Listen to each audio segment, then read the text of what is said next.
How to verify LinkedIn account. Hello and welcome to our channel. This is Rose from Create Login and Delete. Without any further ado, let's dive right into the video. Launch LinkedIn app on your device. Sign into the particular account. Then tap profile icon at top left corner of the screen. Tap settings at bottom of the screen.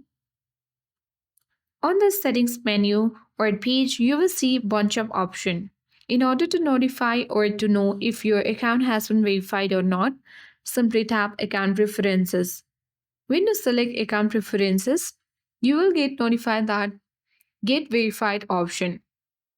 As you can see, there is no any verify or get verified button here. That means we have successfully verified your account. But if you got that option, simply select verify for free and tap get verified button. You will get access to the other section where you have to enter your email address and tap the send code button. The code will be sent to your email address. Simply, you need to copy and paste the code on that section. After that, your email and the account will be verified on LinkedIn. That's all for today. Hope this video helped you.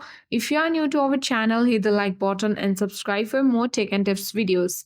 Thank you for watching.